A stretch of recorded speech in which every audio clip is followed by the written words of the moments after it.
Broker बोले खास पेशकश हमारी, जिसमें कि क्या कह रहे हैं ब्रोकर इस उतार चढ़ाव के बाजार में। इस बीच कुछ दर्शक नाराज हो रहे हैं, सुपर चैट को जवाब नहीं दिया।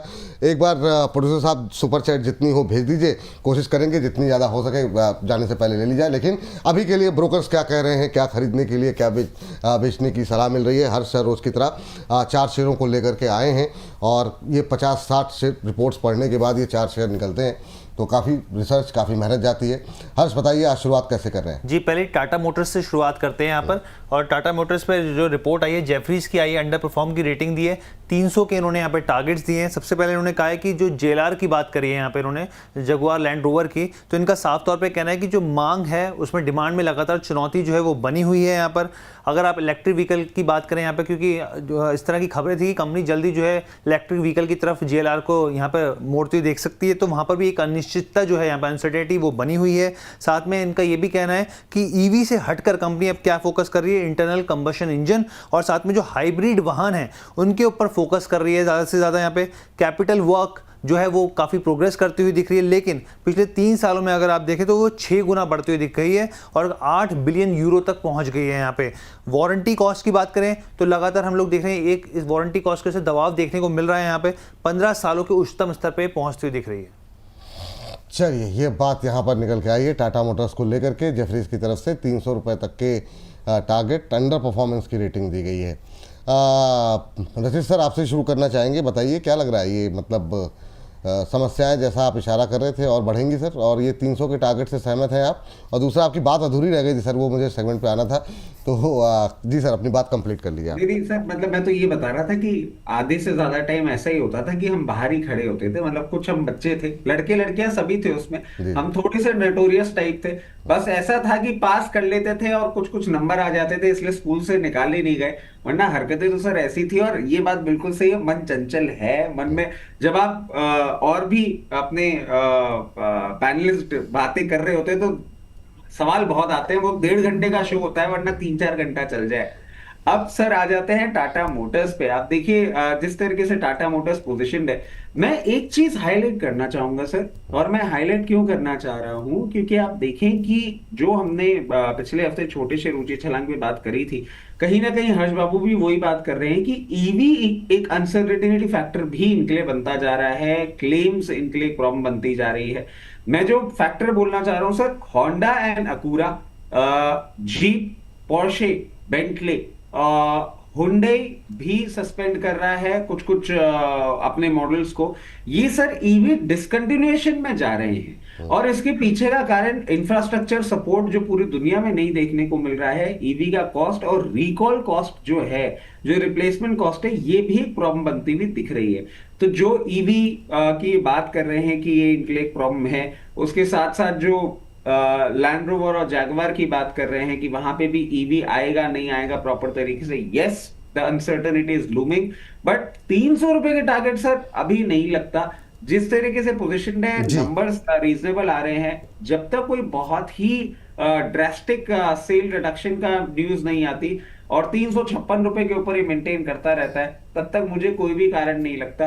क्योंकि सर ये हाइब्रिड मॉडल में आगे आ रहे हैं और उसके साथ साथ वो जो E85 जिसको मारुति ने जो डेवलप किया है, उसमें भी बहुत एग्रेसिवली आगे बढ़ रहे हैं। चलिए ठीक है, ये बात यहाँ पर है टाटा मोटर्स को लेकर के। हर अगली कंपनी, जी अडानी पोर्ट्स की बात कर रहे थे, अगली कंपनी है यहाँ पर न्यूमरा की रिपोर्ट। खरीदारी की सलाह 1930 रुपये प्रति शेयर के भाव के उन्होंने टारगेट्स दिए। सबसे पहले उन्होंने कहा कि जो Q4 के रिजल्ट्स रहे वो काफ़ी उम्मीद के मुताबिक रहे यहाँ पे। दूसरी चीज़ उन्होंने कहा कि अगर आप वित्त वर्ष 28 के एबिटा को देखेंगे यहाँ पर, जो अनुमान ही लगा के चल रहे हैं, 6% तक बढ़ोतरी देखने को मिल सकती है। अगर आप कैलेंडर ईयर के हिसाब से देखेंगे 2030 के हिसाब से यहाँ पर, तो इनका मानना है कि जो घरेलू क्षमता है यहाँ पर वो 1000 मिलियन टन की जो है वो लेके कंपनी चल रही है और इनका मानना है कि उस चीज़ को अचीव करती हुई दिख सकती है।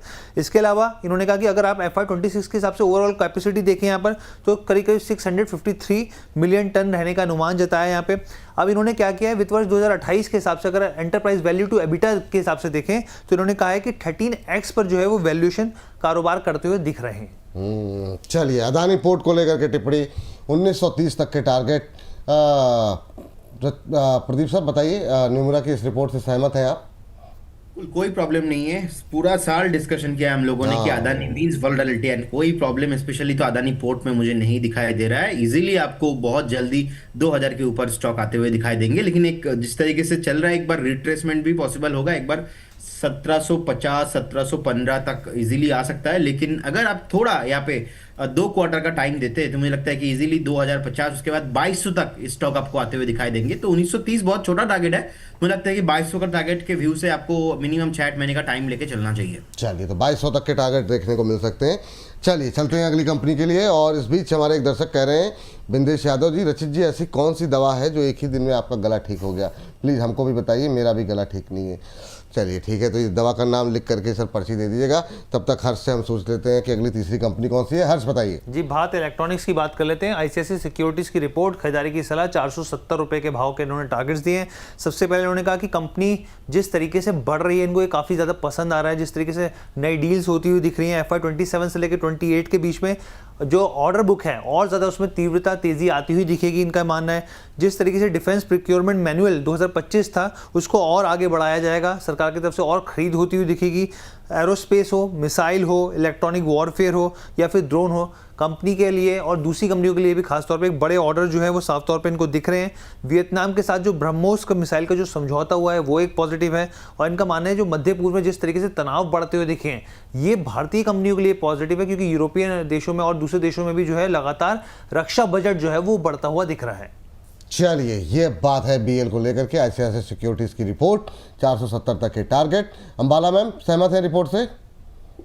आई एग्री विद दिस रिपोर्ट। और आपको थोड़ा सिस्टमेटिक इन्वेस्टमेंट, अब ये जो रिपोर्ट है इन्वेस्टमेंट की बात कर रही है, तो आप 2-3 महीने का व्यू लेकर के ना जाए। और करंट प्राइस विच इज 404 खरीद सकते हैं। यहाँ पर स्टॉप लॉस छोटा रखे 370 का, और इसके साथ 470 बोल रहे हैं, लेकिन ये 520 तक भी जा सकता है। So I agree with the direction, लेकिन टारगेट थोड़े से कम दिए हैं ऐसा लगता है। टारगेट थोड़े कम दिए।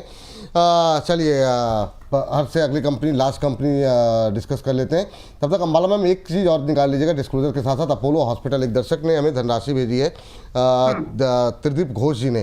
उन्होंने 10 शेयर उनके पास है, नोट डाउन कर लीजिए 8326 के भाव पर। मेरे दिमाग से अगर निकल भी जाए तो इसको डिस्क्लोजर के साथ इसका उत्तर दे दीजिएगा, सिर्फ लेवल।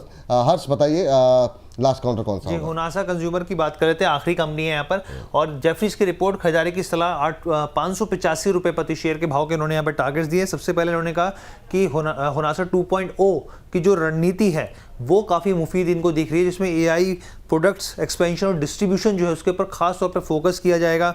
और यहाँ पे इनका कहना है कि रेवेन्यू की बात कीजिए या एबिटा की बात कीजिए, जो ये पूरी इंडस्ट्री है ये आगे बढ़ती हुई दिखेगी, जिसका फायदा हुनासा को होता हुआ दिखेगा। एबिटा मार्जिन की बात करें 15% तक बढ़ने की संभावना इनको दिख रही है। डिजिटल की बात कीजिए या ऑफलाइन चैनलों की बात कीजिए, इनका मानना है कि जो विकास है, ये गति जो है वो और बढ़ती हुई दिखेगी। चलिए, ये बात है यहाँ पर। और जेफरीज 585 की टारगेट। सर, आपकी टिप्पणी रजी सर क्या रहेगी? सर, मैं समझता हूँ इस पे मेरे से अच्छी टिप्पणी तो हमारे पैनल में बैठे हुए हैं, जो इसके प्रमोटर्स पे भी बहुत अच्छी क्लोज नजर बना के रखते हैं, वो दे पाएंगे। बट हाँ, अगर मैं कंपनी की बात कर लूँ, लेवल्स की बात कर लूँ, ये थोड़ी आपको समय देना पड़ सकता है, क्योंकि जिस तरीके से ये मोमेंटम कर रहा है, हल्का सा आपको सप्लाई पॉइंट जरूर देखने को मिलता है, जहां पे ये हल्का सा फेज ऑफ कंसोलिडेशन करेगा, जो कि 436 से 450 तक के लेवल्स के बीच में आपको देखने को मिलेगा। उसमें हो सकता है 1-1.5 क्वार्टर समय बिताए, उसके बाद मोमेंटम वापस अपना रिगेन करेगा। प्रोडक्ट लाइनअप अच्छा है, और प्रमोटर और डिटेल्स तो मैं समझता हूँ प्रदीप भाई ज्यादा बेटर बता पाएंगे।